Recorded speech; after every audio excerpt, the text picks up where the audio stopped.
Oh boy, I don't know how I ended up here. I just don't know how I ended up here. I thought I lived a great life, but I went out of my way to make everybody comfortable and happy.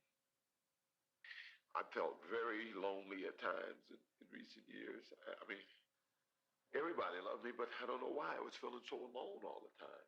And there was things that were happening in my life that I guess caught up to me.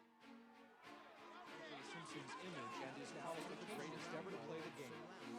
He is the most famous American ever charged with murder. I've had nightmares about hearing her voice tell me he's going to kill her. Tonight, Simpson's closest friends and confidants break their silence. It was a very crazy situation. This is somebody who I've known since I was 7 years old. Used to call Uncle OJ. I never punched her, yes. You ever strike her? No. You ever hurt her? Yes. Video and audio tapes reveal the true personality of one of America's most controversial celebrities. He had this dark, angry, bitter side. And you could see it in his eyes. And Nicole told me, you don't know what he's capable of. He loved to control people. And interviews with Robert Kardashian, one of Simpson's closest friends who stood by him throughout the trial. From day one, I never suspected anything. Well, now what? That was so shocking to me because I had never heard that before. I needed to find out the truth. He didn't know how to get out if he wanted to. Including an audio recording made by Simpson in his darkest hour and kept secret for years. There was things that caught up to me. I had a great life. Please remember me as a Jew. Please remember me as a good guy. Don't remember me as one of the negative that might end up here. Let me look into the eyes of O.J. Simpson. I couldn't kill anyone. I couldn't do it. Shocking and tragic news from Brentwood, California, as bloody body of Nicole Brown Simpson, ex-wife of football hero O.J. Simpson, was found outside her home. Also found was the body of an unidentified man. I just turned on the morning news, to get ready for work, and I heard that O.J. Simpson's wife had been murdered. It was just shocking. I was totally in the state of shock. I couldn't.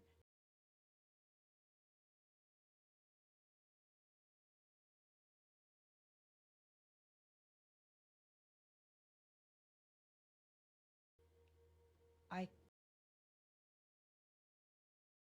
couldn't imagine what had happened. Reports also indicate both victims' throats were slashed. At 6:30 in the morning, I was awakened by horrible, worse than any horror movie scream you've ever heard. Horrific. And then somebody told us that it was on the news. And all I remember is my mom and we were standing in the living room. She was holding my hand and she goes, "That's my kid." It was like the room started to spin and your heart starts to go. It was so awful, like you don't even know what's happening. I walked in the door.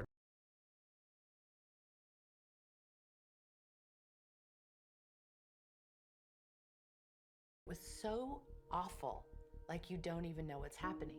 I walked in the door at the end of the day and heard my wife scream out, "Fred, there's somebody on the phone. Something's happened to Ron."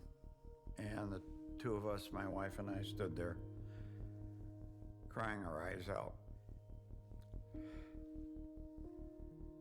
Couldn't possibly have ever imagined that would happen to us. Well, I felt very upset. I got very upset. It was that she was murdered, and it was the way she was murdered. Somebody could put a bullet in you, but it's not as bad as having you almost beheading somebody. When that happens, it was a passion. Somebody did that. Really angry. I had a great life. I had some great friends. But I love you all. My kids, they'll probably never hear this, and I don't want to hear it, but Sydney and Justin. Your mother loved you so much, and I loved you, and I loved your mother. And if there was any problem in our relationship, maybe there was too much love. Since the news of the murders, Simpson's Brentwood estate has been the site of growing media frenzy. And when I saw it on television, it was so shocking to see the circus that was developing outside of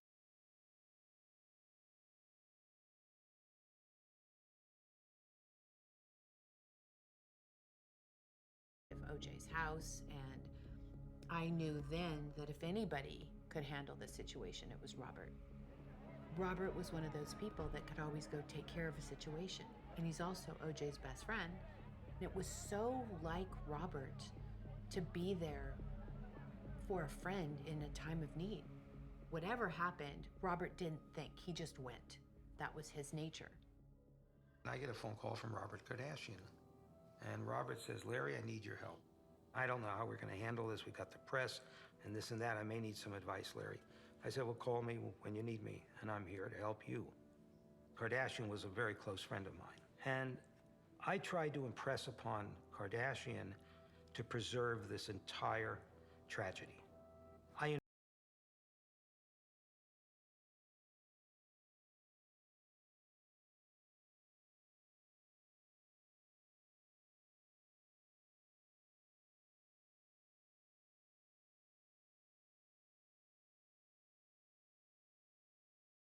Kardashian to preserve this entire tragedy.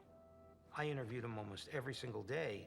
I didn't go over to OJ's home looking for publicity and looking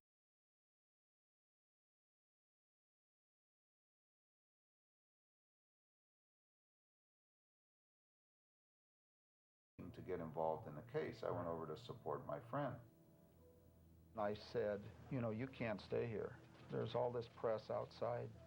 Why don't you come and stay at my house for a couple days, and then you could come back. It'll all blow over by then, and you could return. Robert Kardashian and Chris were really good friends with OJ and Nicole. They loved him. You know, he was their best friend and their good time. You know, they did business together. They went skiing together. They played sports together. And there was a camaraderie amongst those guys that you couldn't shake. OJ was one of the groomsmen at my wedding. We all bonded.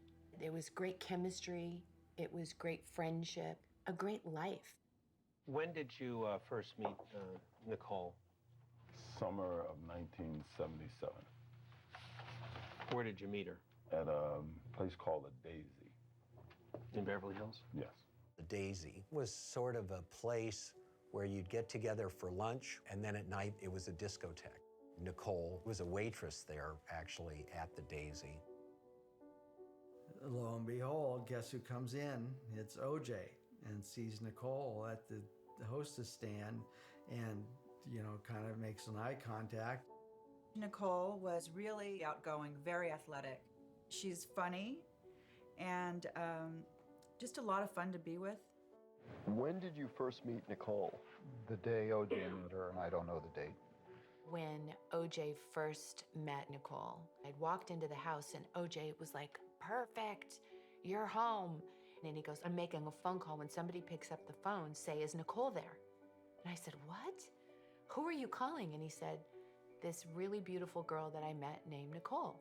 But I want you to ask for her because she lives with her parents.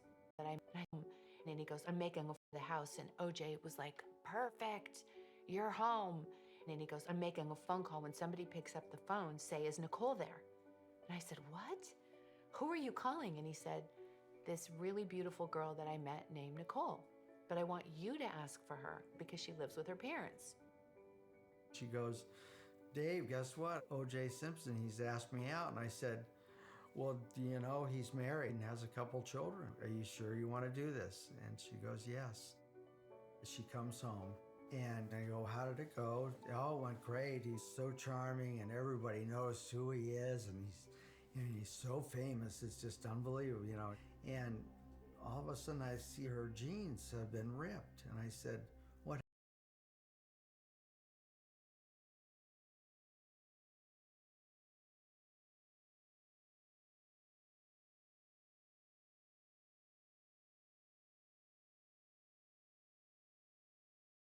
Children, are you sure you want to do this? And she goes, yes.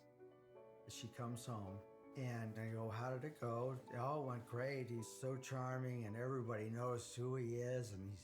And he's so famous. It's just unbelievable, you know.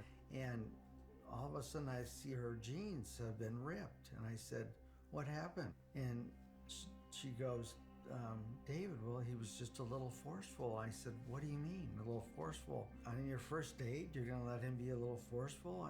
David, I think I like this guy. Nicole was how old at the time? 18.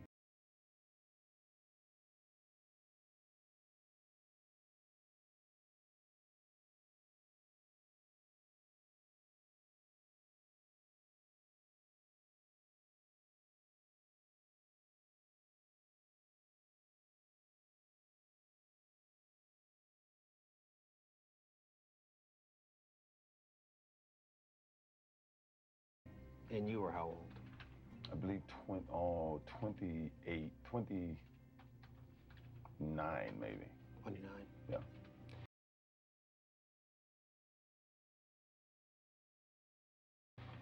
Were you married? Yes.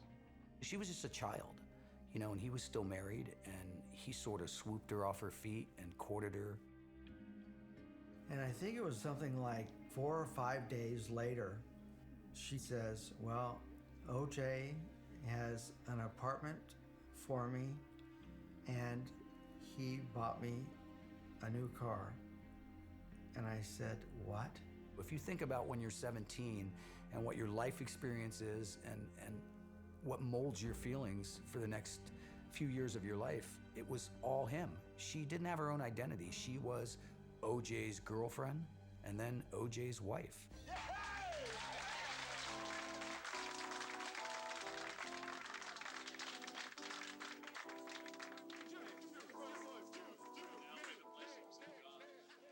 Just like to say that we're very proud of OJ. He's finally done it. OJ and Nicole, we're very happy for you today. Nicole, you really hung in there. We're so proud of you, and we're very happy, and we hope you guys are happy and healthy and have a nice, long...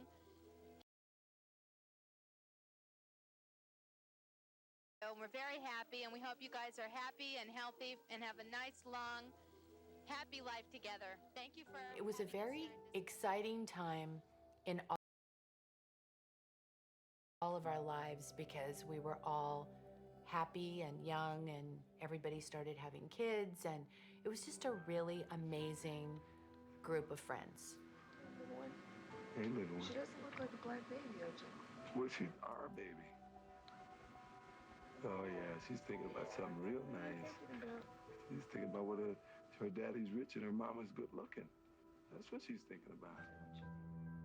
This is a man who was great from high school on, won the Heisman Trophy, and then was propelled into national football, and then went on to a big acting career. So he became one of the biggest stars in the world.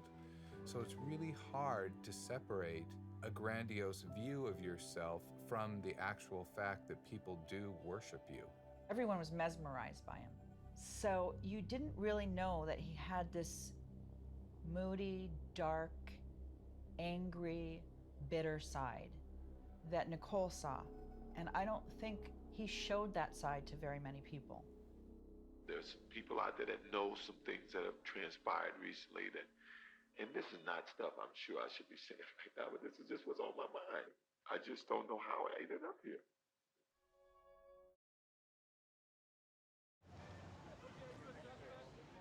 Detectives have been questioning O.J. Simpson about the murders of his former wife, Nicole Brown Simpson, and Ronald Goldman, a 26-year-old waiter from a nearby restaurant. Okay, do you wish to give up your right to remain silent and talk to us? Yes. Okay, and you give up your right to an attorney present while we talk? Yes. The first impression I had of him was he's very impressed with himself and he believes he can handle anything. Very narcissistic. I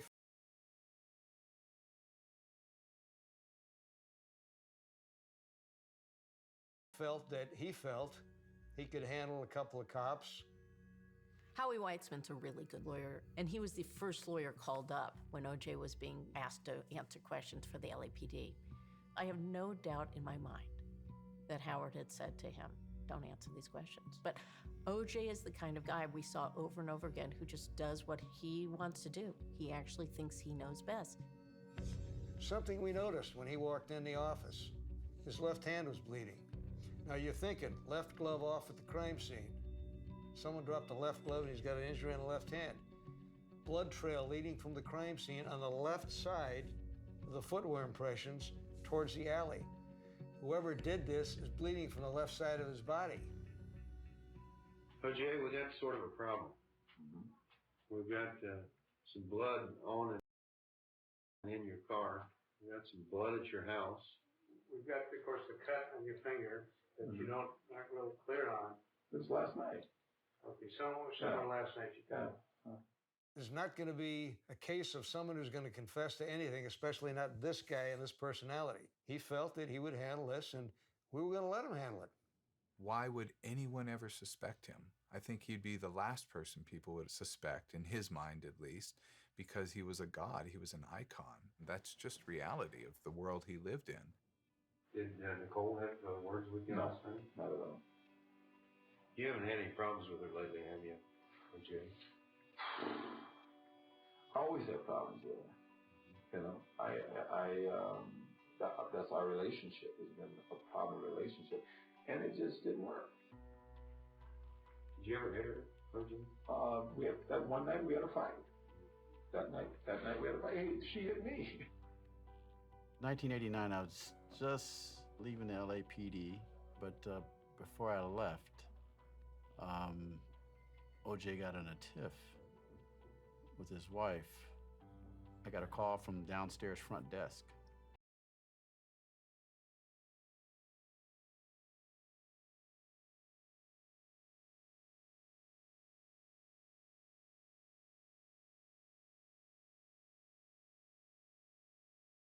Hey, Ron, there's a young lady down here that wants to say hi to you for a minute.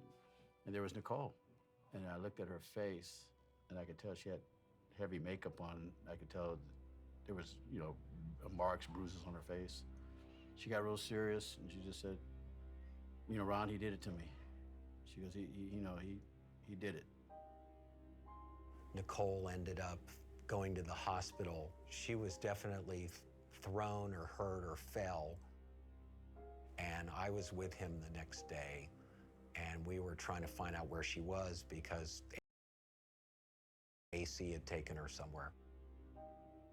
We walked into the emergency room. The lady said, "How did you sustain your injuries?" And what did Nicole say? Nicole kind of like hesitated a little bit. And she mumbled something or she said something, I don't remember. And she looked at me and I said, "Nicole, you gotta tell them the truth." She broke down and started crying. Now Nicole, everybody that knows her, she's a pretty tough woman, And I had never, ever seen her like that, ever. That I'm sitting there like totally in shock. She was hurt. And I think she said something about her being the victim. And she was concerned that everybody was going to side with OJ. This is O.J. Simpson. This is a superstar. This is a guy that America loves.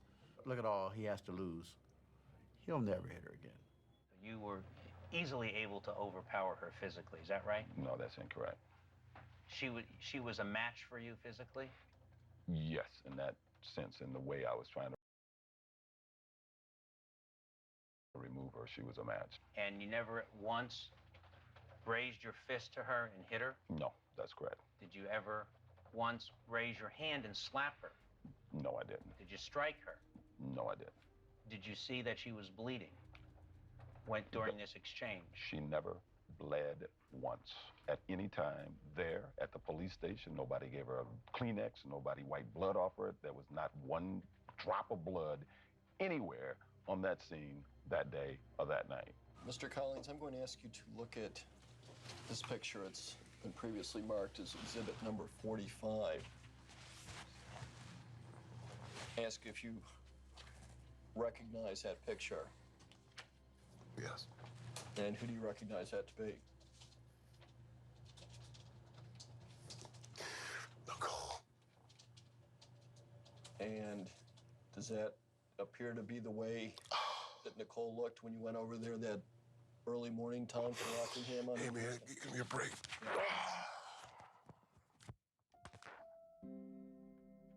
OJ asked me the questions about a lie detector test, and he said he didn't want to take it. And I said, why don't you want to take it? He kind of chuckled and says, you know, to be perfectly honest, Ship, I have had dreams of killing her. And I thought to myself,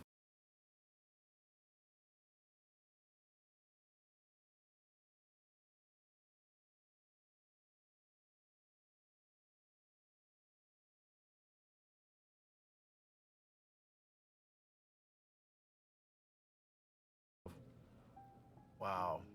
I remember just about everybody I knew that failed a lie detector test will always give you some kind of excuse as to why they're going to fail it. And now he had just given me an excuse. And I'm thinking, oh my God, I think he did it. I think he actually killed her. OJ's attorney arranged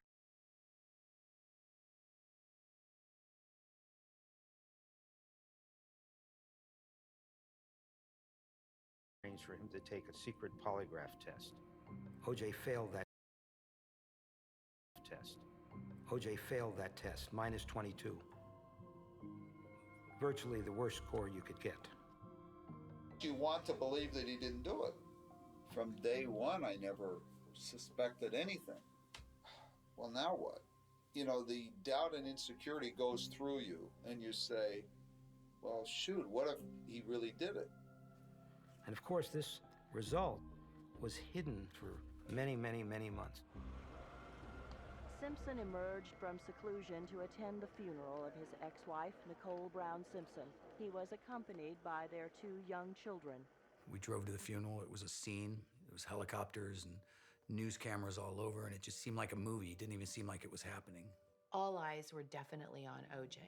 It was a very confusing time, and you don't want to believe what everybody else is starting to insinuate. I remember at the wake for Nicole, you're seeing her laying in the casket. They had to have a collar around her neck because her head was almost severed. And he was standing over her. You know, he was there. And then he came up to me and he said, I am so sorry. I am so sorry. And I knew in that moment that he really was. I mean, he did it. But it's probably the only time I ever saw him look sorry. I lost Nicole. I also lost him as a friend and had to realize that all those years of everything that we went through together or shared, it was over. Do you recall any conversation you had with Judy Brown that night at the wake? Yes. Okay. Could you tell me what she said to you and what you said to her? I believe she said, you didn't do this. And I said, no, Judy, I love Nicole.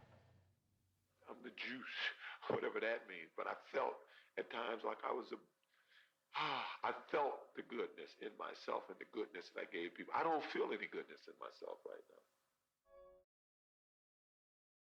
Ferguson in the handoff to OJ. OJ cuts left. He makes it all the way. Touchdown, OJ! That's history being made today, and we're proud to be a part of it. Oh, OJ Simpson. You know, the image I had of OJ, just growing up and seeing him as the incredibly likable guy, the Heisman Trophy winner, and then he did the Hertz commercials, and you just instinctively liked the guy. You thought he was a nice guy. He had endorsements and was doing Hertz commercials, and he was very well loved by everyone who he ran into. People meet you in the streets and they always ask you what it is to have a son, you know, as famous as OJ, and how you feel about him. And I tell him I just relax and stretch and break all the buttons off my shirt and have them sewed on next week. We're very proud of him. OJ, when you start to look at his background, had some odds to overcome, and he did overcome them growing up in the projects in San Francisco. When you were a youth, were you involved in any gang fights? Yes. Were you a participant? Yes. Did you use a knife in any of those? No. What weapons did you use? Fist. Other than using your fist, did you have any involved in any physical confrontations with other instruments? I think we ran a gang off the hill once with rocks, throwing rocks at them. How old were you when you were involved with gangs as a youth? 13, 14, 15. He had a difficult relationship with his father and stopped talking to him for a long time. I was raised a certain way, and I know you reach a point with a kid that you got to let him know who's boss. My kid knows who's boss. How old is your son? My son is 14, so I gotta prove my point with him now. I gotta get this kid morally and ethically straight now, because in about a year or so, I think his reach is gonna be a little better than mine. I'll be in a little trouble. You mean you duked it out with him? As you had? Oh, we had one duke really? out. Oh, yeah, we had a duke out just recently. You actually had a little fight with your son? Oh, a little boxing match. I had to let him know that. You mean you were in the ring with him? Oh no, in my front yard. When you reach a point you can provide for yourself, or you think that you're a little tougher than I am right now, well, you're on your own. I mean, you can go and do it, but until that time comes, you're gonna have to do it my way. He loved to control people. When we were over there playing poker, you couldn't leave until he said leave. One of my best friends would have to call me at 9:30 to tell me I had to leave. I had to do something in order to get out of the house. And it was his way or the highway, But was his personality. O.J.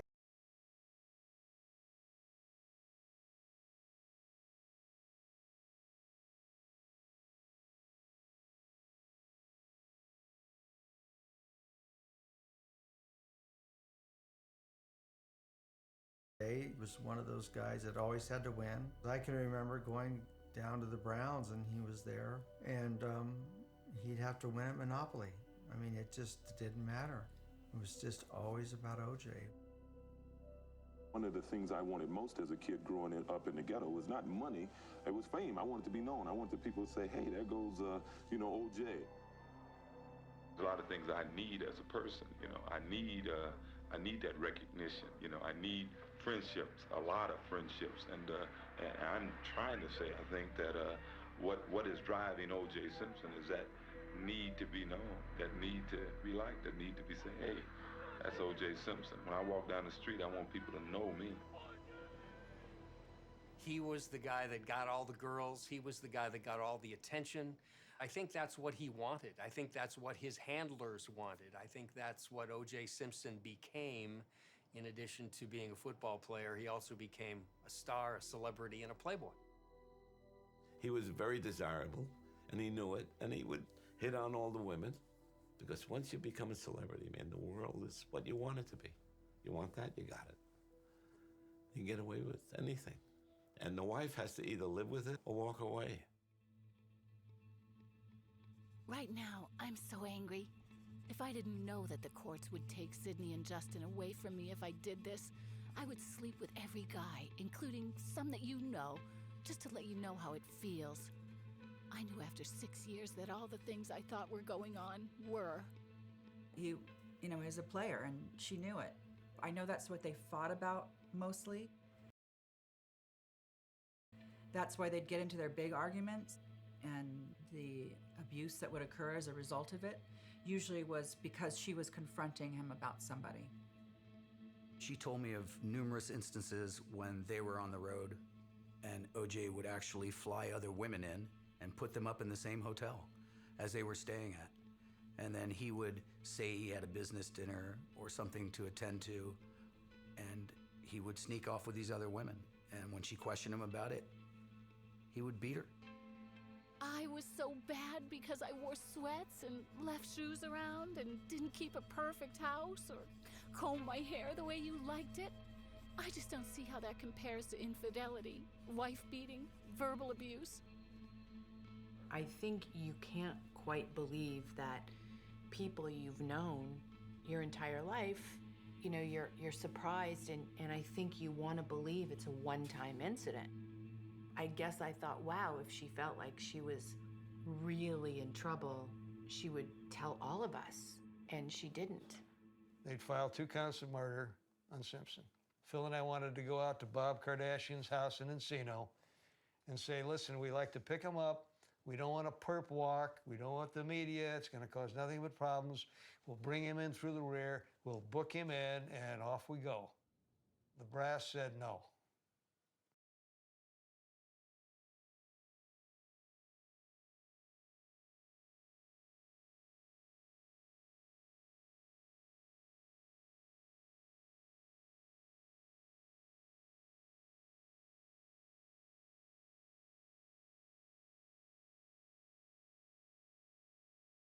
Bring him in through the rear, we'll book him in, and off we go.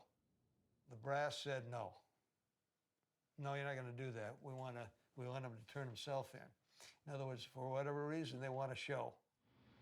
I just said, OJ, the police called, and you have to turn yourself in today. They're going to charge you with double murder.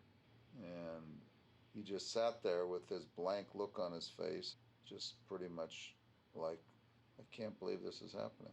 Robert had walked into the bedroom, and there OJ was sitting with a gun in his hand, wrapped in a towel, ready to shoot himself. He was sitting there with the gun and his pictures of his kids and of Nicole. And then OJ said, I'm gonna kill myself in this room. And I said, you can't. I said, this is my daughter's bedroom. I can't have my little girl in this bedroom, and every time I come in here, I'm gonna see your body laying in this. You can't do that. Robert knelt by the side of the bed, talking OJ out of committing suicide because the cops are coming to arrest him. So OJ goes out to the side door of the house, and Robert follows him, and there he is with the gun again to his head, but he's standing right where all the garbage cans are. And Robert says, you can't kill yourself there because you want your body to be found in the midst of all this garbage. And we start walking around the house. There's a retaining wall about 4 feet high, and we sit there talking and looking at angles of the sun. And he says, well, maybe I'll just do it here. And I said, you can't do it there, because every time I sit in the living room, I'm going to look out and I'm going to see you lying there. OJ had said, this is what I got to do. His whole life was being torn away and destroyed, and then having to go to prison. I don't think he would want to live the rest of his life in prison. He was under incredible stress. His wife had just been killed. He was being fingered in this murder. He already wants everybody to like him. He already wants to be on top and to be the center of attention. So all of a sudden this is happening and he's being seen in the most negative light. So you have to think that would do a number on him. One day I was at Robert's house, and he said, you know, I have something that I haven't shared with anybody yet, and I think that you should hear it. It turns out to be a tape secretly recorded while waiting for the police to come. And Robert didn't even find it until after the trial. I don't want anybody to feel sorry for me. I had a great life. I had some great friends. Nobody should feel sorry for me. I feel sorry for myself that despite everything that I had, I let myself get depressed. I let myself get lonely, and I know there was just so many people out there. Maybe I should have opened up with people, and they would have known more how I was feeling inside. Suspect wanted for a double 187 in the West LA division. Suspect named Untold James Simpson. You left the Kardashian residence in Mr. Cowling's Bronco, correct? Correct. And did you tell anyone that you were going? No. The Los Angeles Police Department right now is actively searching for Mr. Simpson. You didn't ask Mr. Cowlings to take you to the police station, right? Correct. Whose idea was it to leave? Mine. And why did you leave? Because I wanted to go to Nicole's grave. The officer came in and he just said, I'm here to get Mr. Simpson. And I walked upstairs and said, OJ, and I kept calling his name. And we opened the door and he wasn't in there. And now we start searching the house. I knew what was going on the whole time, whereas nobody else did. Mr. Simpson is a fugitive of justice right now.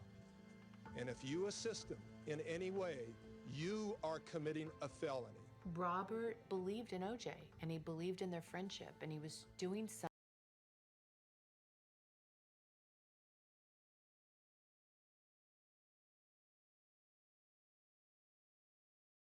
something that he thought was the right thing to do. We had the television on. There were now accounts that he had fled. Then Bob says, I'm going to have a press conference. We got to go. Was written by O.J. today. The next thing I knew, it was Robert Kardashian reading this letter that sounded like a suicide note on national television. I think of my life and feel I've done most of the right things. So why do I end up like this? I can't go on. I had thought he was dead when I read the letter. It was like an out-of-body experience. I just wanted to get through the letter without crying. I tried so hard to make everybody feel good or see the good side or feel up that I didn't share my pain, and I think that's where I made my mistake. Please remember me as a Jew. Please remember me as a good guy. Don't remember me as whatever negative that might end up here. Here he's about to be arrested, and he's completely distraught, and he's talking about himself, the juice, and how he wants to be portrayed, and he doesn't want to be remembered in a negative way. This is not a man who can be able to put himself aside to consider others. He's too busy thinking about himself. Simpson is thought to be in the back seat of the white Bronco that you see there on the freeway. A helicopter picked Colin's white Bronco up and started to transmit the images. Every single channel across the country was carrying what became the slow Bronco chase. Thinking, well, I'm pretty sure this is our suspect. He's trying to get away, but why is he only going 15 miles an hour? And then I hear, wait a minute, he's not driving. Cowlings is driving. This is AC. I have OJ in the car, but you gotta tell the police to just back off. He's still alive, but he got a gun to his head. I know, great. What's he gonna do with a gun? He's gonna shoot himself? Maybe he's gonna commit suicide. No, maybe he's gonna shoot AC.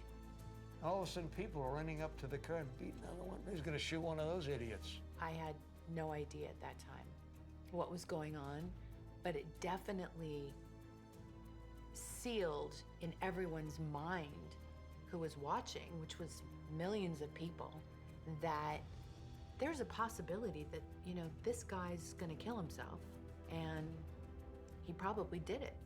I said, well, I'll try to call him on the phone. No way in hell he's gonna pick it up. So I call him, he picks it up with the first ring. Just throw the gun out the window. Please, you're scaring everybody. I can't take this. Oh, yes, you can. Don't do this. All I did was love Nicole. All I did was love her. I understand. Here's a man who'd been in his public life forever. His entire persona was what other people thought of him. Why get in a truck and head off somewhere? Where were you and AC gonna go? We went to the cemetery. I wanted to see a grave. I had been that weak, and I know it's maybe kind of selfish. I was attacked all week. As my mother told me later on, they weren't attacking me, they were attacking this image they had of me. But I couldn't decipher that at the time. It's a shocking sight. An American icon, O.J. Simpson, clearly suicidal with a gun to his head on live television. I couldn't wrap my brain around it. This was not a stranger. This is somebody who I've known since I was 7 years old, who I used to call Uncle O.J. I mean, it was like my dad considered him his own son. I'm the only one that deserves. No, you don't deserve that. Get hurt. You do not deserve to get hurt. I was watching it in my office, and I was crying. You know, Nicole had been murdered. I thought maybe OJ was gonna commit suicide. You know, this was somebody I really, really, really cared about. People who are innocent have something that stops them from being suicidal. Now, something that they have is hope. The person most likely to surrender to depression is the person who secretly knows that the truth is not in their favor. I'm just gonna leave. I'm just gonna go with Nicole. That's all I'm gonna do. That's all I'm trying to do. Think about everybody else, all right? I couldn't do it on the freeway. I couldn't do it in a field. I wanted to do it at her grave. I want to do it at my house. Is it an admission of guilt? You know, when I talked to him, he's going 15 miles an hour back in the other direction. If he had a real shot at the border, they would have gone to the border. I'm not clear whether he knew exactly what he wanted to do. At the same time, I'm thinking, I'm getting gamed here. This is all a big publicity thing. Any moment now, Simpson should be pulling into his driveway of his Brentwood estate. Now there's a lot of plainclothes cops and 10 SWAT guys inside the doorway. And now they're saying, He's on his way back. Everybody's got to leave the house. And I said, I'm not leaving. He's going to want to see me, make sure I'm standing right where he could see me. Police vehicles, motorcycles, people running in every direction. It's chaos. The crowded doorway of the home is Robert Kardashian, who is a close friend of O.J. Simpson. We saw somebody run. Did you run to the car? Yeah. For what reason? Desperation. The cops started yelling, "Get him out of there." And I said, "Wait, that's his son. That's Jason." All right, who is that out there? I tried to reach through AC's window, and AC stopped me and pushed me back. And I had the police behind me yelling, and then AC yelling, and I just turned around and just said, Jesus, just get back in the house and let these guys handle it. Juice, come on. Juice. You'd see him pick up the gun with two hands, and he'd open his mouth, and he'd put the gun to his mouth. Juice.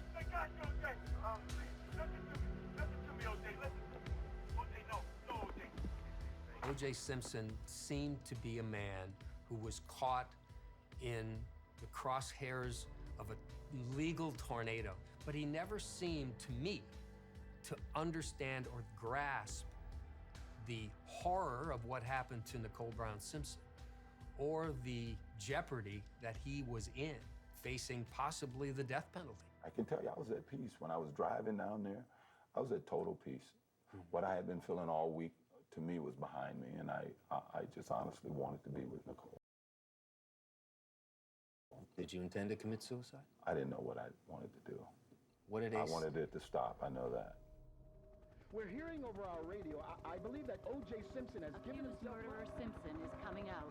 American hero O.J. Simpson has surrendered to the police. I was standing there. I hugged him. The police grabbed either side of him. I was thrilled that he was alive, but very apprehensive about what he was going to face.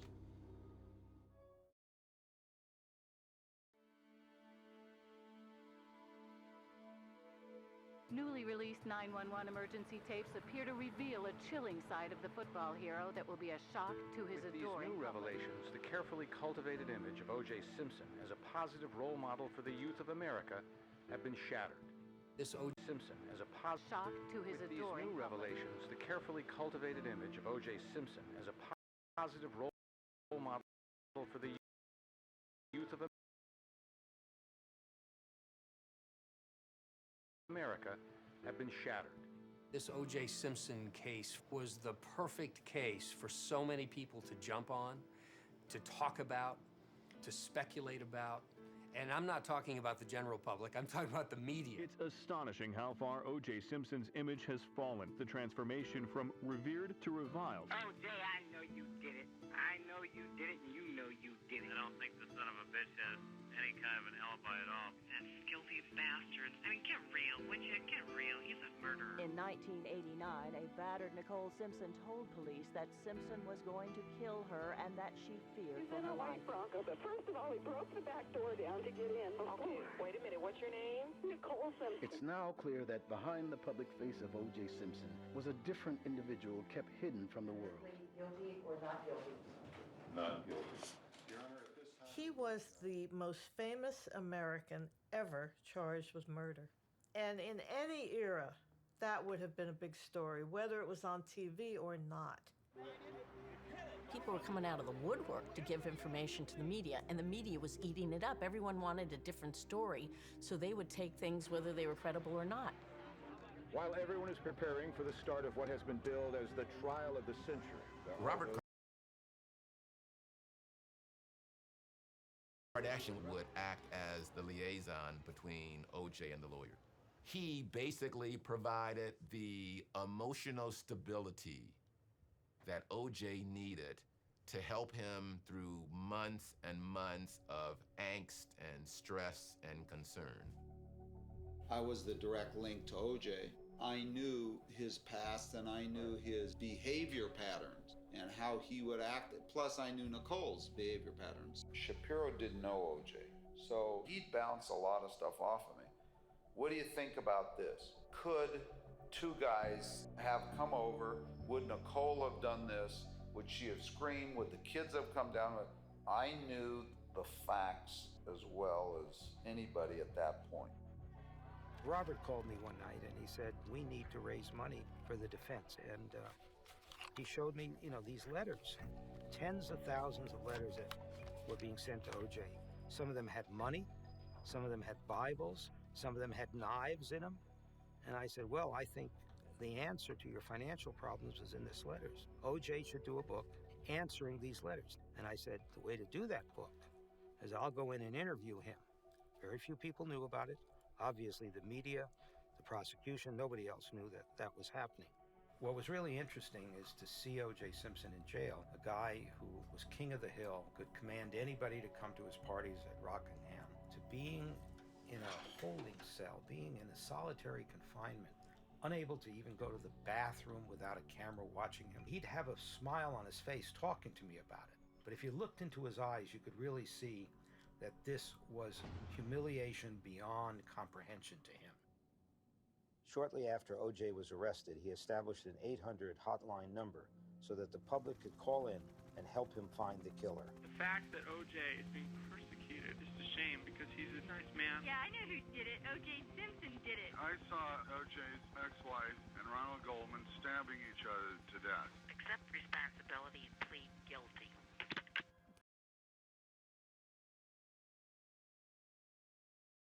Did it? O.J. Simpson did it. I saw O.J.'s ex-wife and Ronald Goldman stabbing each other to death. Accept responsibility and plead guilty. There was a common thread in everything that was happening, and it wasn't making O.J. look very good. Bad news for Simpson today, as a mix of blood from Nicole, Ron Goldman, and O.J. was found in Simpson's just locker. How all the evidence was coming together and the bloody glove. You could hardly believe it was happening. He had spent his whole life developing an image to the point where it really wasn't an image for him, it was who he was on the inside. I like me. I like my image. I had my faults, but despite what I see some of my distractors say, I don't think I went out of my way to work on my image. I think everyone who knew me knew the O.J. they saw on TV. The O.J. that they work with is the O.J. that the guy that they run around with and hang out with. His persona has been so tarnished.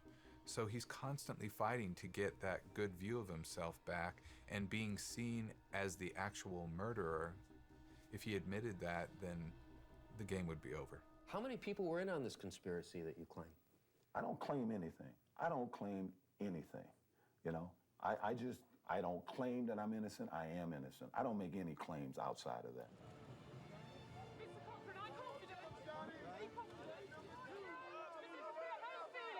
We're feeling great. We're going to try this case on a theory of innocence. We've been talking from day one that people have rushed to judgment. It's time now for them to reserve judgment and see the facts as they truly are. We will expose in this trial and show to you in this trial the other side of O.J. Simpson, the side you've never met before. The face he wore behind the locks and the gates and the walls at Rockingham, the one that Nicole Brown encountered almost every day of her adult life, the one she encountered during the last moments of her adult life. 911 emergency. Can you get someone over here now to 325 Gretna Green? He's back. Please.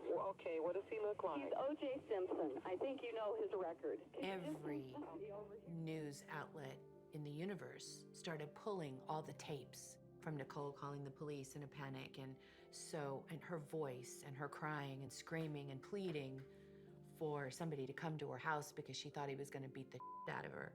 I think that was so shocking to me because I had never heard that before. Let's go to Hines, 4221 RD 825 children.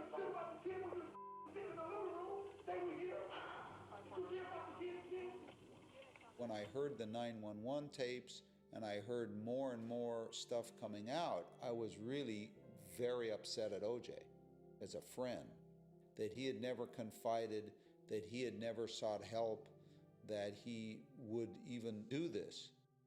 A woman came running out of the bushes to my left and collapsed on the speaker post on the inside of the gate and started yelling, "He's going to kill me, he's going to kill me." I said, "Well, who is going to kill you?" She said, "OJ." Okay, just stay on the line. I don't want to stay on the line. He's going to beat the shit out of me. Wait a minute, wait. Just stay on the line so we can know what's going on till the police get there, okay? There's one thing that most everyone is sure of now, or many people are, and that is the O.J. Simpson that we saw for years on the football field, and we saw on TV commercials and in the movies.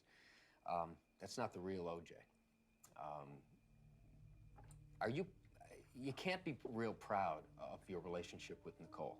Yes, I am. Totally proud. There may be an incident or two in our relationship, and any person out there that can't look at one or two instances that they may not be so fond of in a 17-year relationship, they're not being honest with us. There's an instance or two in our relationship that I certainly wish had not have happened, but we had a loving home, a loving relationship. It was always fun to be around us. That was our relationship. It was a rather substantial injury she had over her right eye that day, on New Year's Day, was it not, Mr. Collins? Substantial? I don't know, sir. She stated to me that, her head was hurting and I was concerned for her well-being. Have you ever seen that before? No. You ever seen it in court? No. Well, I think we may have saw it in court. Do you see those bruises on her face? No. You don't see anything? No. I mean, I see this eye thing. You don't think this picture reflects any bruising or injuries or marks on Nicole's face? No, I don't. What do you think this reflects? I think it reflects doing a movie that we're doing, and we're doing makeup. You have a specific recollection of that? I have a specific recollection of us doing that, yes. When was I don't know that, if this Mr. was the exact, I didn't take that picture, so I don't know. She said that he had hit her and that she wanted him arrested, and I was going to have to place him under arrest for spousal battery. He said, "You've been out here 8 times before, and now you're going to arrest me for this?" And I remember he emphasized this. He was trained over and over and over again to do that. He could do whatever he wanted to, because he was always above the law. He was always above whatever was expected of other people. I will always feel guilty that I didn't pay more attention and didn't speak up when I thought anything was wrong, or ask her more, do you want to talk about it? She was very strong-willed and had her own very distinct personality, and I think she was probably the one thing that he could never fully possess and control. And I think in the end, that's probably what killed her.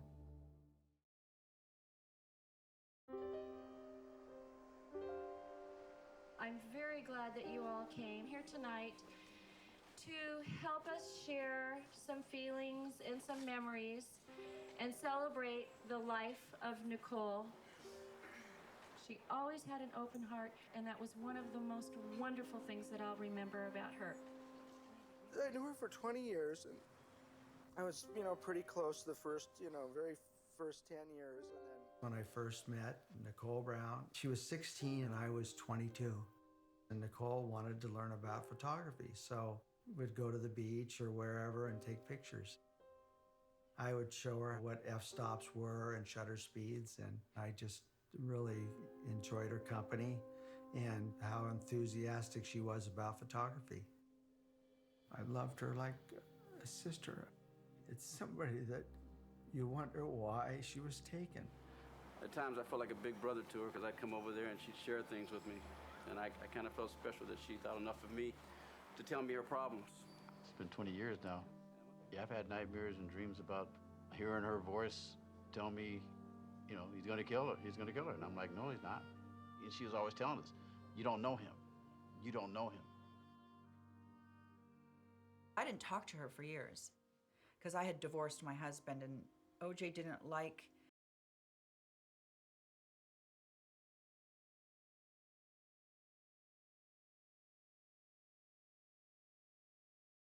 her to be around people that were divorced because she might get an idea that that's an option, And then out of the blue, she called me and she told me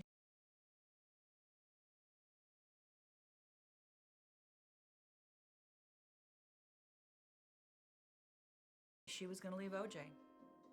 I wish someone could explain all this to me. I see our marriage as a huge mistake, and you don't. That O.J. Simpson guy bought me a lot of pain and heartache. I tried so hard with him. I wanted so to be a good wife, but he never gave me a chance. I was skiing one day in Aspen in January of '92, looked across the sun deck and saw her. I turned to my friends and I said, that's the most beautiful woman I've ever seen in my life, so I had to figure out a way to meet her.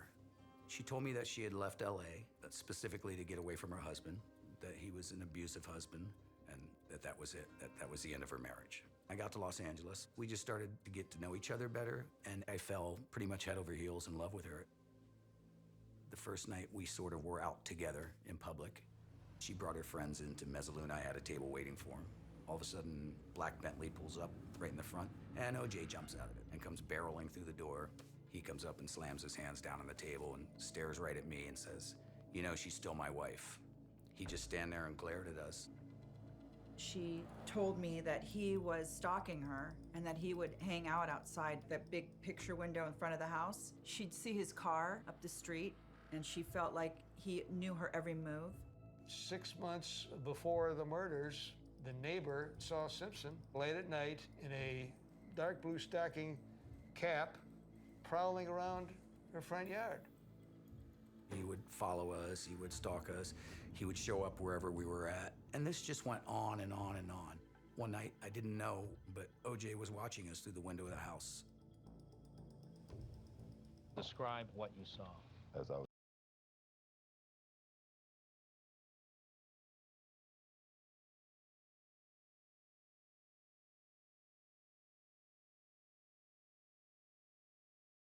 approaching her front door, I saw her with, I didn't know who the guy was because I couldn't see the guy, and she was obviously involved in sex. What time of evening was this? It was at night, midnight to 1 o'clock maybe. And were you invited to Nicole's house that night? No. You just went on your own? Yes. He said he went there a lot, and he just happened to go there. It was a warm night, and he heard a noise as he walked up to the condo, and he looked in the window. But he said, that's not stalking. Well, you were at one point hiding in the bushes, weren't you? Watching her have Certainly oral not. sex on the couch? Certainly Absolutely not true. Absolutely. You never spied false. on her? Never. I saw her head, and I looked, I saw what was happening. I didn't bang on the window. I didn't try to stop them. I did hit the doorbell as I left. The next day, I went by to speak to Nicole about it. The next day is the day where he burst in and confronted us, told us he'd watched everything we did, and basically gave us a play-by-play of the things we did the night before. And I just listened to him treat her verbally horribly for the next 10 or 15 minutes. The things he said to her, I wouldn't say to my worst enemy. He just had that overbearing control factor, and you could see it in his eyes. They were black as coal. It was like he didn't have a soul. And Nicole told me, you don't know what he's capable of. Mr. Darden, call your next witness. The people called Denise Brown. OJ grabbed Nicole's crotch and said, this is where babies come from, and this belongs to me. And Nicole just sort of wrote it off like it was nothing. Like, you know, like she was used to that kind of treatment. And it was like, I thought it was really humiliating. He started yelling, and then a whole fight broke out. Grabbed Nicole, told her to get out of his house, picked her up, threw her against a wall. Picked her up, threw her out of the house. She ended up on her...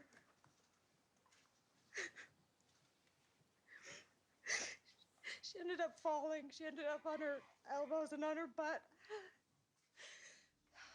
This was an incredible gathering of great legal minds, but there was a leader of this group of attorneys. There was one person that stood out more than anybody else. That was O.J. Simpson. He was by far the most intelligent, engaged client I have ever had. He would talk about a legal point as if he were addressing the jury, and he would have inflections in his voice, and he would use gestures. There was an instance in which Ito had made a big mistake, and the attorneys the next day were going to go in and just tear Ito apart. And O.J. started to raise his voice on the phone. No, you can't do that. You can't attack Ito. He says, don't you realize that Ito is the father to this jury? They're sequestered. He's the one that lets them go to the Target store. He's the one that lets them go to a picnic. And if you attack their father, he used the word father, you are attacking the jury that's going to set me free. First time in court seeing the killer, it was disgusting because he was such a cocky son of a bitch, arrogant, laughing, glad-handing everybody, reaching over the railing to hug family and everything. He just never took it seriously. That didn't change over the 9 months of the criminal trial. The mere fact that we find blood where there should be no blood, the defendant's car, in his house, in the driveway, and even on the socks in his very bedroom, that trail of blood from Bundy through his own Ford Bronco and into his house in Rockingham is devastating proof of his guilt. Good sides. At this point, it was the low point of getting all the evidence in, and, you know, one after another, pile on top of each other, you start thinking, well, maybe there's something here. And so I felt betrayed.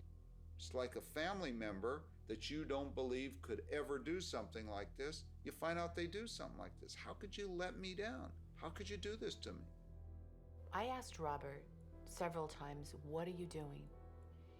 I think that he wanted to believe in OJ's innocence so badly that I think he just got to a point where every time he would justify staying longer and longer, he just got stuck.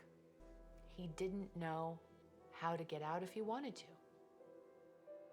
I always felt that I didn't really have a choice. I was caught up in the circumstances, and it would look so bad if I just backed off. Like I thought he was guilty, and I just couldn't do that. If the roles were reversed, do you think he would do the same thing? Is he that type of person? No, I don't think he would for anybody. I'm aware of the kind of guy he is. I just don't think he would be there. Not like I've been there for him.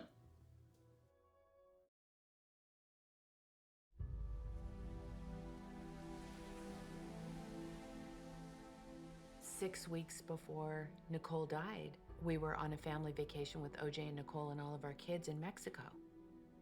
This was a special trip that they had talked about taking to see if they could make it work, because now they're divorced and they want to get back together because they couldn't stay away from each other. They had such great chemistry and they were so passionate. When they were good, they were really, really good. But when they were bad, it was bad. The last time I talked to Nicole was May 19th on her birthday.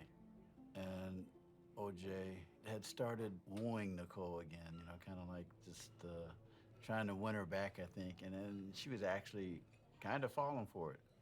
And he started taking the kids out and showing more love for the kids, you know, something like he had never really done before. And she started getting a kick out of that.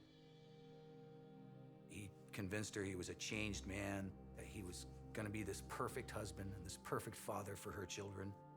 And that's the one thing she wanted more than anything in life. Dear OJ, there's so much I want to say to you. I want to put our family back together. I want to love you and cherish you and make you smile. I want to wake up with you in the mornings and hold you at night. I want us to be the way we used to be. She just wanted that perfect family, and she sacrificed for years her own safety to try to achieve that. They want to keep the dad around their kids. You know, they want to believe that it was an isolated incident, you know, but it's not. She told me when she was 19 that OJ had hit her. Then next day, you know, she had like a $50,000 Porsche sitting in front of her house. And that's what a lot of batterers do. They always, you know, apologize huge. Oh, it'll never happen again. Oh, I'll never do this again. I think OJ really loved Nicole. I think that they loved each other. And I think that they were obsessed with each other. And I think there was a thing that Nicole had that he felt like he'd never fully possess her. At the end of Nicole's life, I think she finally was at a place where she knew she had to be more vocal with what was going on, or she was in trouble. The one thing she would tell all of us by the time, it got to that level was, he's gonna kill me and he's gonna get away with it. She said that on a number of occasions to several of us. It was a Friday night. We were supposed to go out just before she was killed. And she called me and wanted to go out with me, and we were making plans. She tried that second chance with OJ. It wasn't gonna work, and she was ready to move on with her life. She'd predicted her own death in writings and in verbal statements to other people. If I leave this marriage, he's gonna kill me. Nicole told him, I can't do this. I can't go back with you. We need to split apart. She just wanted this happy family, and she put up with all the abuse because of it. And in the end, when she finally realized that it was never gonna happen, and she finally decided that last evening to tell him that it was over once and for all, that's when it happened. That's when he killed her. On June 12th, 1994, Nicole Brown Simpson publicly shunned him at the daughter's dance recital. And now Nicole says, no, we're done. I don't want you here. Paula Barbieri, his then girlfriend, left O.J. Simpson a breakup message on his answering service. And basically, it's over. And I think his despair just mounted. Like, what's happening to me? And in Simpson's mind, whenever anything goes wrong, it's always Nicole's fault. And this is how Simpson spends the hours leading up to the murders. Your Honor, at this time, the people would ask that Mr. Simpson step forward and try on the glove recovered at Bundy as well as the glove recovered at Rockingham. I was sitting 2 seats away from OJ, and Johnny said, okay, guys, nobody react. It was the most dramatic moment because none of us knew what was going to happen. And then, as the glove is put on, it clearly is not fitting. And now he is in full OJ acting mode. OJ had rheumatoid arthritis, and he took anti-inflammatory medicine prescribed to help him with that arthritis. I was told by Robert Kardashian that OJ stopped taking his arthritis medicine about a month and a half before that issue would come up at trial. I thought the DNA testimony was going over the juror's head, but this murder glove, that resonated. The murder glove didn't fit. And so we were very, very confident after that day that it was falling in our favor. He was instrumental in orchestrating his own acquittal by his very presence in the courtroom. He always had the right affect. If there was a picture up of Nicole on the screen, he looked away.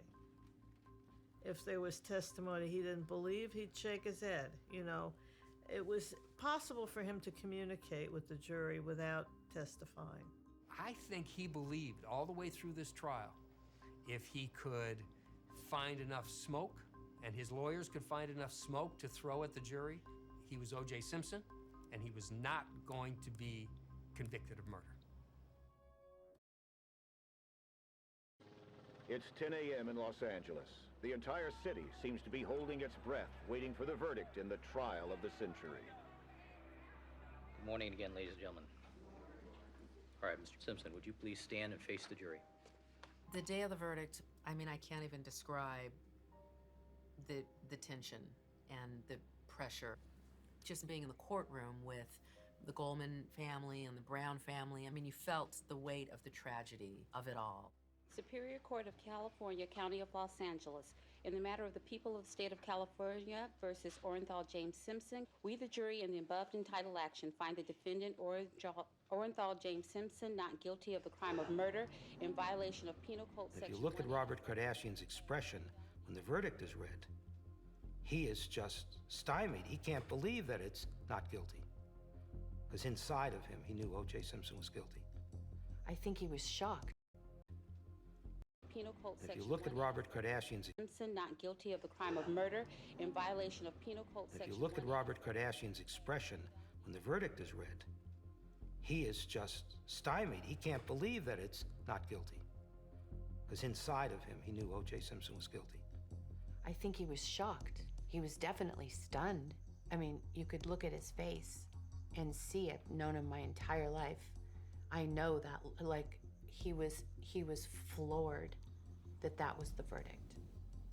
I was upstairs with Bruce Jenner and a number of other people, and we were just completely stunned. 4 as to count 2 is this your... And I kept asking someone next to me, what did they say? Because I thought, I heard this wrong. I asked him, did you think about Nicole at that moment? I mean, he'd lost his wife and he had been acquitted of the crime.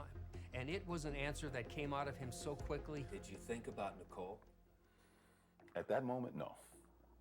No, at that moment, I was thinking about I was going to hug Sydney and Justin. I was going to hug Arnell and Jason. I had gone 16 months when I hadn't been able to touch anybody that I loved. And I'm a toucher, I'm a hugger. Everyone who knows me knows I'm a very affectionate person. I actually had planned to walk out of that courtroom van or car right down to Laguna and hug my kids. A free man, Simpson leaves the jail where he's been incarcerated. After 400 days locked behind bars in a tiny cell, Simpson is headed home to his Brentwood estate.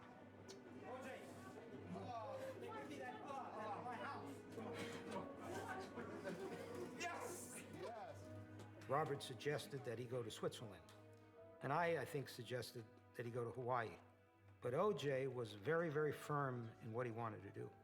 I want to go back to that same house I lived in. I want to sleep in the same bed. And that's where I'm going to spend the rest of my life, in that same house. I remember being at Rockingham after the verdict. I remember O.J.'s sisters being there. O.J.'s older kids were there, Jason and Arnell, and all of us from the defense team. He was, just very grateful, very emotional. I mean, I think everybody was aware of just the sadness of the whole situation. And we were exhausted. At that moment for Robert, he was probably celebrating it being over. Prosecution teams let the killers get away.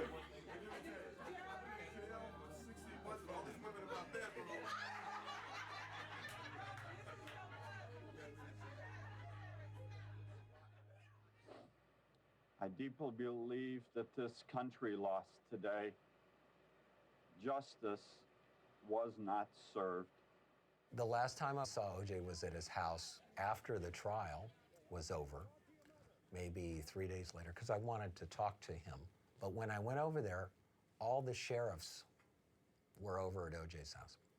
All the ones from the jail that had become his buddies. They're all playing basketball in the back and coming in, and there was like a little catered spread there. And I didn't have the same jubilance, although I actually believe that according to our judicial system, the verdict was correct. That's all we wrote. These 3 little drops and what was on the socks. It wasn't long before O.J. wanted to tell his side of the story.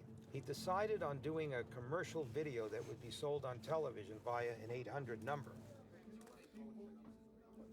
Ross Becker, a local journalist and broadcaster, did the interview. The terms and conditions for the interview were very, very simple, but very, very important to me. I had to be able to ask him anything I wanted to ask him. By about an hour in to sitting and talking with him, it was clear to me that his number one reason for putting his feet on the floor in the morning, from that point on, was to rehabilitate his image and to place blame for not necessarily the murder, but what happened to him. People in the LAPD went out of their way to make me look guilty. O.J. Simpson, at that moment, wasn't looking for a killer. He wasn't looking for an answer to who killed someone he says he loved very much. He was looking to explain to the world how he had become a victim. You said that you considered yourself a battered husband. What was that self-pity all about? Well, You a battered husband? O.J. Simpson, big guy, can take care of yourself? That is a problem that when I am free to speak and I go and I plan to speak to women's groups, I think that's an issue. That's an issue that, battery is just not a one-way street. He was very skilled in how he stepped around certain questions. You have to keep in mind that O.J. Simpson was an actor. He was a spokesperson. He was in commercials. He knew how to talk to the camera. Let me look directly into the eyes of O.J. Simpson and say to you, did you kill Nicole Brown and Ron Goldman? Absolutely not. I couldn't kill anyone. I couldn't do it. Continually, O.J. sees himself as the victim. He sees himself as the person who was wronged. He's wronged by the press, he's wronged by the media, but he's especially wronged by his wife, Nicole. The 911 call that you hear, see, there's an impression that that 911 call is there was something physical took place. Her voice was so afraid in that 911 call. Yes, but her voice wasn't afraid 10 minutes earlier when she was yelling at me. All that he does over and over is try to make himself look good. That's typical in people who have personality problems. They're just unable to take responsibility, so when anything bad happens, including bad stuff that they did, it's still somebody else's fault. I hear Goldman, who I have a lot of compassion for, because I know how he feels. I lost more than he lost. I lost someone I loved just as much as he loved, and I lost my life. I'm the only person that lost anything financially. Me and the taxpayers of this state, I don't see anybody trying to pay the taxpayers or me back. Wow. I mean, he just had no idea. Fred Goldman lost his child. He continually shows a lack of empathy, a lack of understanding of what other people are going through. Now, you need that empathy also to feel remorse and guilt, because you really have to understand what someone is going through to really feel guilt, to really feel that you've done something wrong and that someone else is suffering because you've done that wrong. I think any person who has this kind of history or this kind of problem, the worst thing for them is to be able to admit that it really happened, to admit they're that bad person, because then they're going to be a monster. Never went through my mind that he did this. I think I was just so numb. I was in denial, maybe. And then there was a click. I don't think he has remorse. My mom and my dad never heard, "I'm sorry for the death of your daughter." Nothing. When the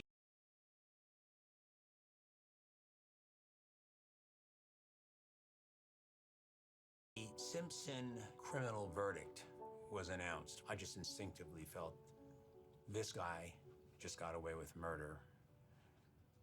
And part of me was actually rooting for him. It was a sickening feeling. A week later, along comes a call from Fred Goldman, and he asked me if I would take on the civil case. Our goal was to finally get a jury to hold him responsible for murdering Ron. Yes, he was not going to go to jail if we were victorious in the civil trial, but at least there would be a verdict of his guilt. Although Simpson was declared not guilty in the criminal trial, the family members of the victims believe justice was not done and are filing a civil suit in the hopes of branding Simpson as a murderer. Before the trial, we took depositions of all the witnesses in the case, including O.J. Simpson. He had never before given testimony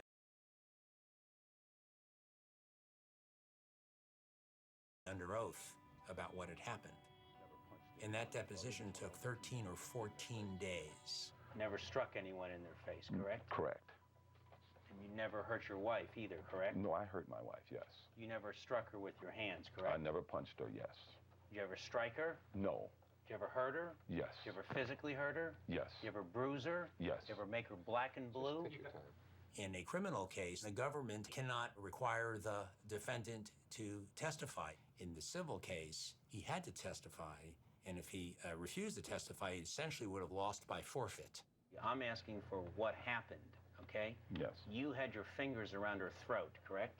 I could have touched her neck, yes. You mean you could have touched her? This was I a could have. violent episode, wasn't it? It was. Yes, it was. Most people, especially at this point, would be willing to admit that there were problems in the relationship.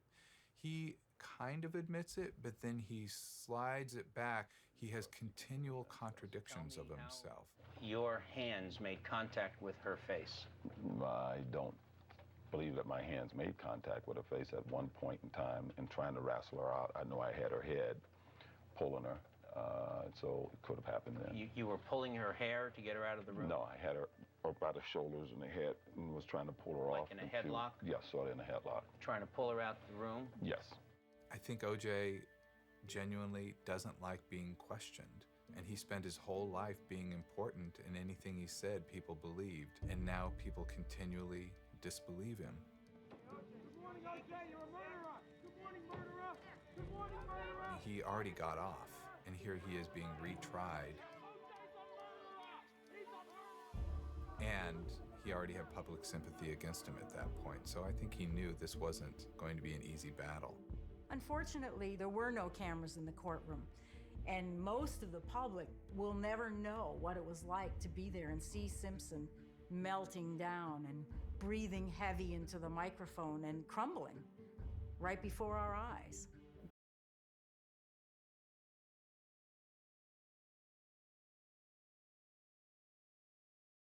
Dan Petrocelli was challenging OJ, and OJ didn't like it. He actually sort of transformed, clenching his jaw, clenching his fist, and looking like somebody who could use that type of violence.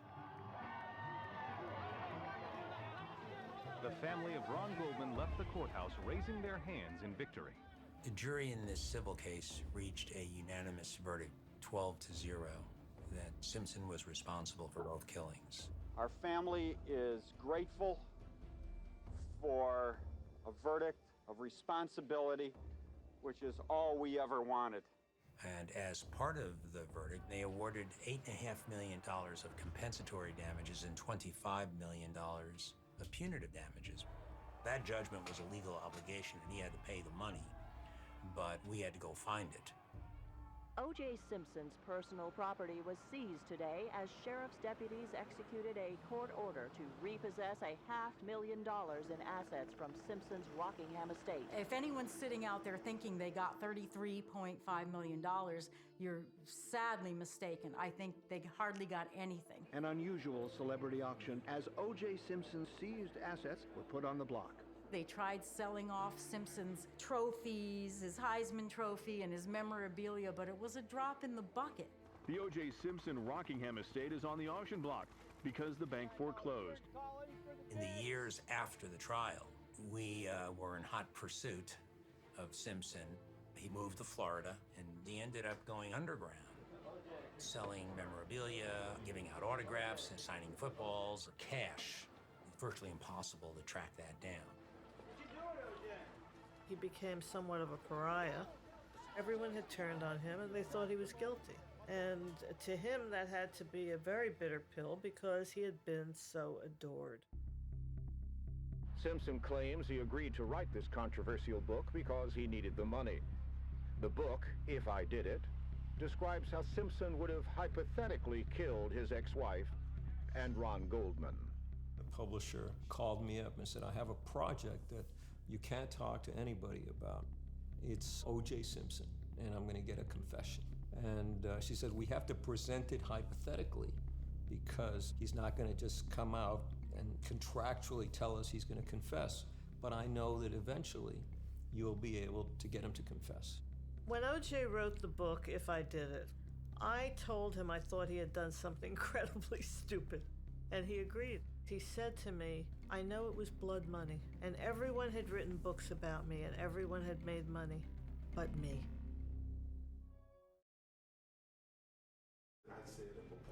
Reports have surfaced that O.J. Simpson has received a $600,000 advance for his controversial new book, and is expected to make millions upon its release.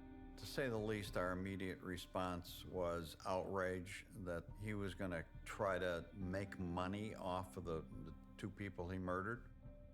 The first part of the story was relatively easy for him. Well, he talked about Nicole and about how they met and this young, gorgeous waitress and about their life together. But as the story progressed, he did something really interesting. He began almost to murder her in print. Come on. Here I am, all done swimming. Are we gonna sing to Sydney? He began to talk about, what a terrible wife she was, and sometimes she was a good mother, and other times she was a bad mother, but it was like character assassination. In a weird way, it's almost as if he was saying she was so bad, she deserved it. In the book, Nicole was the problem, and he was this valiant individual who seemed to have no problems. That she was this abusive person, and he often says that he was the one who was abused. He doesn't take responsibility and continually puts it onto her lap.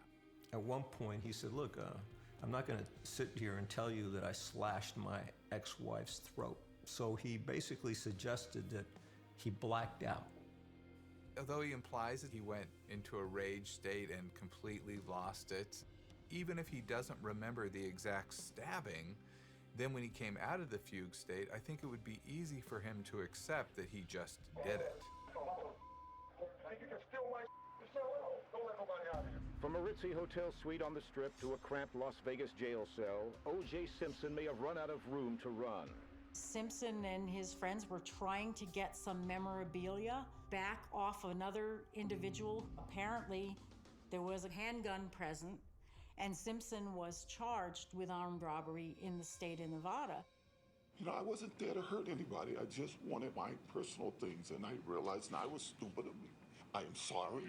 I didn't mean to steal anything from anybody, and I didn't know I was doing anything illegal. I thought I was confronting friends and retrieving my property. Earlier in this case, I said to Mr. Simpson, I didn't know if he was arrogant or ignorant or both. And through this proceeding, I got the answer, and it was both. That was not, oh, just give me my stuff back, I want my stuff. You didn't want all of those items to fall into the hands of the Goldmans. He was a great athlete, broke a lot of records.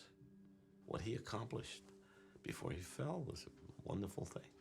That's why it was very hard, and still hard for me today, to see somebody who could take all of that and destroy it. The O.J.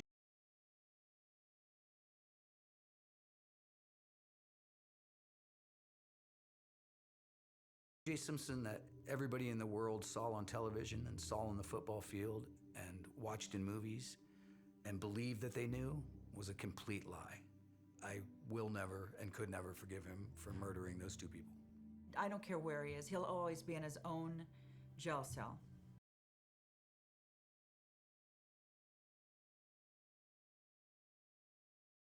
Because he'll never be the star that he was, and people will never treat him the way they once did. And I think to him, that's a sentence. He had been violent his whole life. He had this public persona, and then there was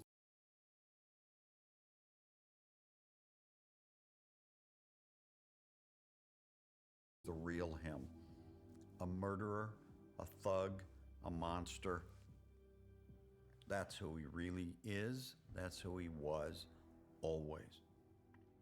There's a lot of things I feel bad about, but at the time, like I said, I just didn't, I didn't realize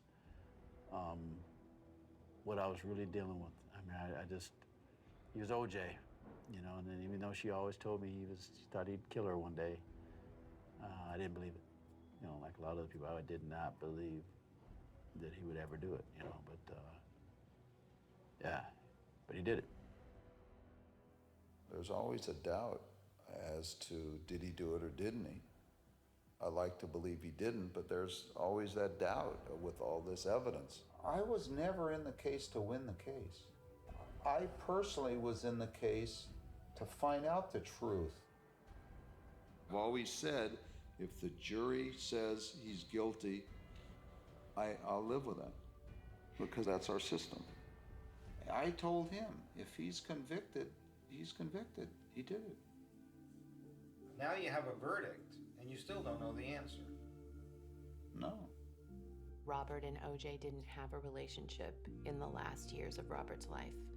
And I know that when we knew Robert wasn't going to make it and he was going to die, that OJ did try to reach out and call him, but Robert didn't take the call.